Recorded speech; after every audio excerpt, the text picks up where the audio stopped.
මම කුෂ්වික්‍රම නායක දෙදරු මවක් වෛද්‍යවරයා ළමා හිංසනයට තිත පදන මේ සභාපති.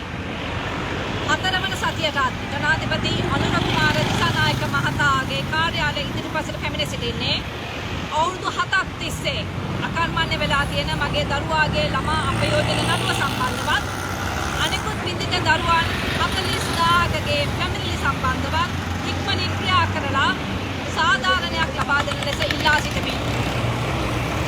මාසයක් තිස්සේ මම ජනාධිපතිවරයාගේ දොරකඩටම ඇවිත් මේ කරන අනාවරණයන් සම්බන්ධව ඔහු දන්නේ නැහැ කියනවා නම් අහලා නැහැ කියනවා නම් ඔහුගේ නමට යවා ඇති ලිපි ගණනාවක් දැක්කේ නැහැ කියනවා නම් මම ඇත්තටම දන්නේ නැහැ වෙන කාටද මේ කන්නලව්ව කළ යුත්තේ කියලා. මගේ දුව 2018 දී අවුරුදු 11යි. ඇයව මානසික හිංසනයට පත් කළේ මීගමුව ගේට්වේ ජාත්‍යන්තර පාසලේදී. ගේට්වේ සමුදාය අයිති හිටපු පොලිස් ඇමති තිරාන් අලස් මහතාගේ පවුලට. ඔහුගේ සභාපති හෂ අලස් ඒ සභාපති. ඔහුගේ මල්ලි ඒ සභාපති. එදා සිතාලවලදී පාසලේ විදුහල්පති දේවිකා ඔල්දිස් මහත්මිය. මම විශ්වාස කරනවා මගේ දරුවාගේ නඩුව අකර්මණ්‍ය කරන්න රජයේ ඉහළ නිලධාරීන් දෙන්නෙක් සම්බන්ධ වුණා කියලා. එක්කෙනෙක් වින්දතීන් හා සාක්ෂිකරුවන් ආරක්ෂා කර ගැනීමේ අධිකාරියේ සභාපති සුහද ගමලක් මහතා. ඔහු තවමත් එහි සභාපති සහ අනෙක් කෙනා නීතිපති දෙපාර්තමේන්තුවේ CH අංශය Child Protection Unit ළමා ආරක්ෂණ අංශය භාරව හිටපු අයේෂා ජනසේන මහත්මිය. ඇය දැන් අධිකරණ අමාත්‍යාංශයේ ලේකම්. මේ සිද්ධියෙන් පස්සේ මගේ වින්දිත දරුවටත් සාක්ෂිකරුවන් වන අපටත් දිගින් දිගටම සිදුවෙච්ච බලපෑම් නිසා වින්දිතීන් හා සාක්ෂිකරුවන් ආරක්ෂා කර ගැනීමේ අධිකාරියේ සභාපතිවරයාට පැමිණිල්ලක් ඉදිරිපත් කළා. එහිදී ගමලක් මහත්මයා විශේෂ ත්‍රිපුද්ගල කමිටුවක් පත් කරලා දීර්ඝ විමර්ශනයකට පසු පිටු 30ක වාර්තාවක් වෛද්‍ය වාර්තාවක් අතුරුවා 2019 දෙසැම්බර් මාසයේ 26 වෙනිදා අවසන් කළා. නමුත් මේ වාර්තාව පැමිණිල්ල ඉදිරිපත් කළ මටවත් නියෝග නියෝග ලබා දුන් මහේස්ත්‍රාත්වරයාටවත් ඉදිරිපත් කළේ නැහැ.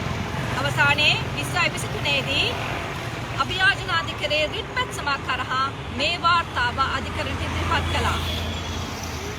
එහි බොහොම පැහැදිලිව කියනවා පුරවැසියෙකුට තමන්ගේ පැමිණිල්ල සාධාරණව සහ අපක්ෂපාතීව විමර්ශනය කර ගැනීමේ අයිතිවාසිකම ඇතත්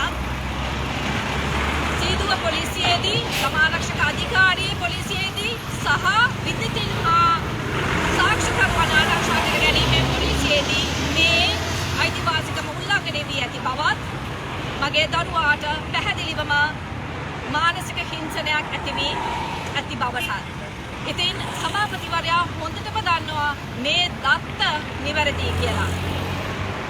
අනික් එක ඔහු හොඳටම දන්නවා පනත ප්‍රකාරව විද්‍යා දරුවෙක් වේ නම් ඒ දරුවාගේ උපරිම යහපත සඳහා ඉක්මනින් ක්‍රියාත්මක විය යුතු බවත් බලපෑමක් සිදු වී ඇතනම් වෛද්‍ය ප්‍රතිකර්ම වලට පවා යොමු කළ යුතු බවත්. නමුත් අද වනතේ ඔහුගේ නිදහසට කාරණාව ලෙස කියන්නේ ඔහුම පත් කරපු ත්‍රිපුද්ගල කමිටුවේ එක් නිලධාරියෙක් මේ වාර්තාව අත්සන් කරලා නැති බවයි.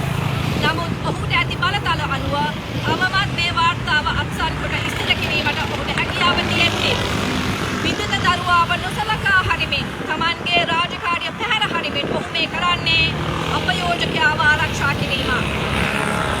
ජනාධිපතිතුමනි මෙවැනි අකර්මණ්‍ය උදාසීන පමයින් වගේ වැනි රාජ්‍ය නිලධාරීන්ව අපේ බදු මුදලින් දිගින් දිගටම නඩත්තු කරගෙන යන්නේ අනිකුත් විදිත දරුවන් අනාරක්ෂිත කරමින් නොවේද?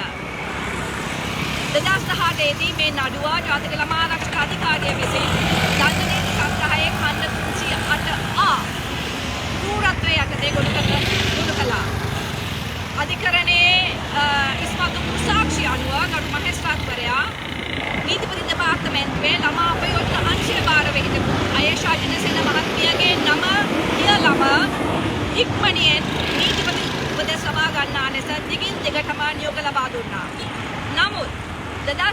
23 ඉදිරිපත් වූ රස පරීක්ෂක වාර්තාව බලන්නේ නැතුව ඛණ්ඩ 314 සුළු පහර දීමකට නීතිපතිවරයාගෙන් උපදෙස් ලබා දුන්නා.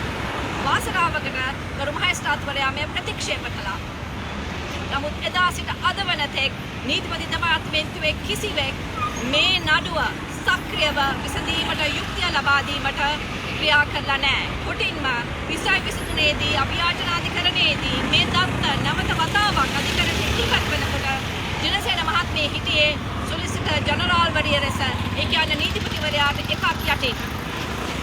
නමුත් මෙතරම් පහසු නඩුවක අඩුම වශයෙන් සාක්කිකරුවෙක් අදුම වැඩි සැකකරුවෙක් හෝ විත්තිකරුවෙක්වත් නම් කරලා නැහැ.